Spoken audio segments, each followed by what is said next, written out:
Aloha my kako and welcome back to another book review. I am Mama Kitty and today we are going to be reviewing a very popular book talk sensation, Bride by Hazelwood. I've waited a really long time to read this, partially because I kind of thought it was overhyped. I'm not saying that it's not, but I definitely enjoyed it way more than I thought I was going to. Let's go straight into the Goodreads synopsis. Misery Lark, the only daughter of the most powerful vampire councilman in the Southwest, is an outcast. Again. Her days of living in anonymity among the humans are over. She has been called upon to uphold a historic peacekeeping alliance between the vampires and their mortal enemies, the Wares, and she sees little choice but to surrender herself in the exchange. Again. Wares are ruthless and unpredictable, and their alpha, Lo Moreland, is no exception. He rules his pack with absolute authority, but not without justice. And, unlike the Vampire Council, not without feeling. It's clear from the way he tracks Misery's every movement that he doesn't trust her. If only he knew how right he was. Because Misery has her own reasons to agree to this marriage of convenience. Reasons that have nothing to do with politics or alliances and everything to do with the only thing she's ever cared about. And she's willing to do whatever it takes to get back what's hers, even if it means a life alone in Were territory. Alone with the wolf. Gosh, where do I even start? It was a lot of fun. I did 100% complain a little bit when I got about halfway through and there was no spice. Because I was really I was expecting it to be like some of the other romance novels that I had been reading recently. I think I might have forgotten what the darker paranormal supernatural fantasy romances plot looks like. So I was a little about all of that. But plot wise, pacing wise, and all of that, the book was actually really well paced, and it went pretty quickly actually. I really appreciate the fact that Hazelwood was able to keep that pacing as like this go speed without having to like switch back and forth between the leading lady and the love interest. Not that I'm saying that's a bad thing, because if you've seen any of my other videos, I do appreciate it when, you know, authors do the every other or every couple of whatever just to keep the story going.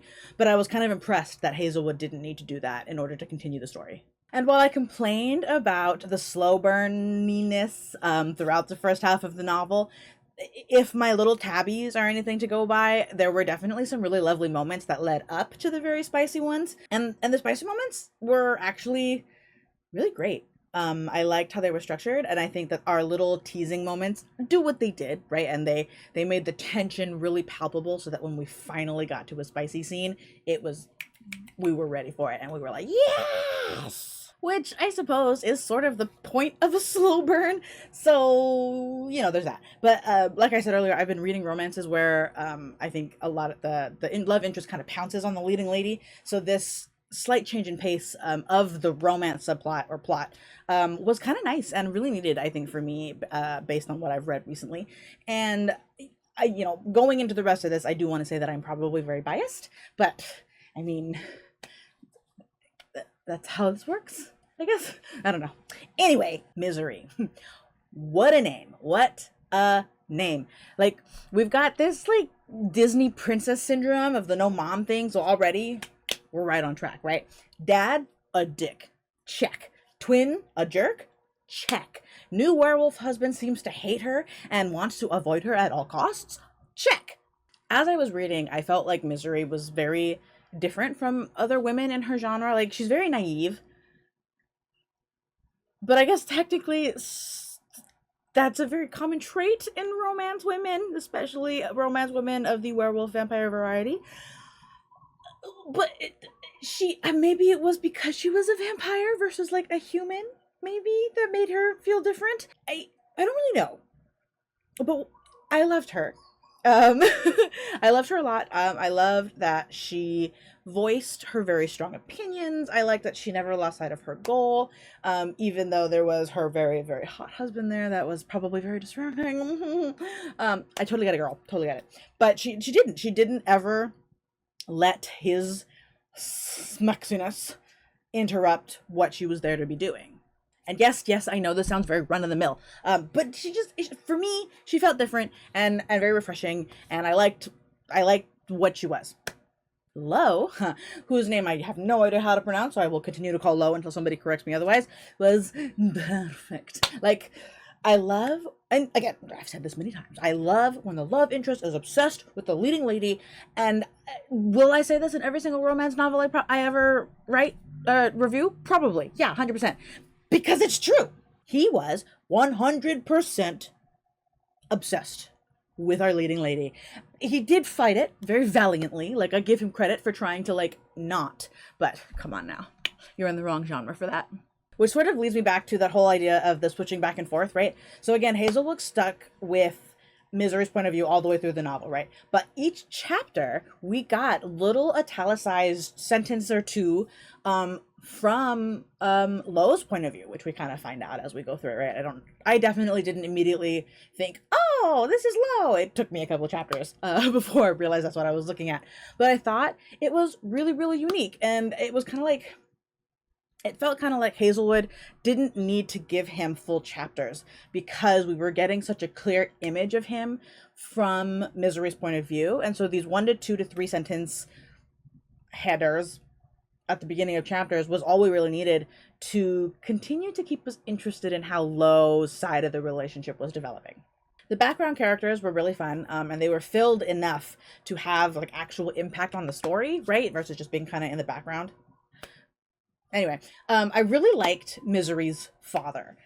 He was just a bad guy, right? And I know there are people who say, well, give us bad guys back who you are just bad guys for being bad guys and aren't morally great, blah, blah, blah. And he was one of those, he's just kind of a dick all the way through, right? And I just love when a bad guy is the most obvious bad guy ever. On the other hand, on the opposite end of that, I really loved little Anna, right? She was just a ray of sunshine, and she was instrumental in some of Misery's character development, and I'm just... One of the things I did also really appreciate, and this is a little bit spoilery, so I'll put over here where to skip this next bit, but no one close to Misery, specifically people that she really cared about, had to die in order for her to complete her character arc.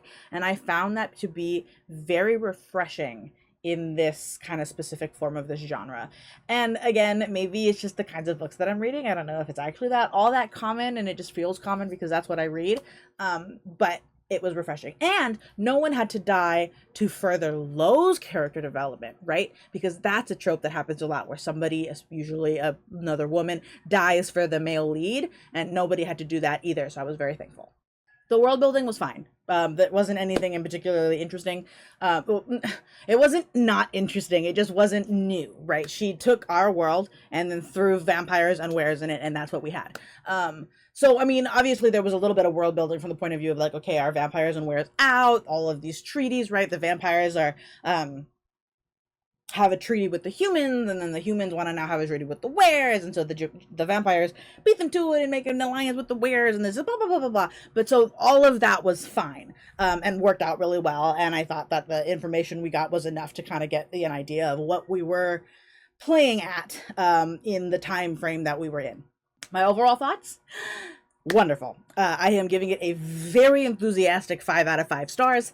I blew through this. I read this book in like 3 days, which isn't necessarily that impressive because it's very short, but I have been struggling with my reading recently, so it was very fast for me that I read it in 3 days.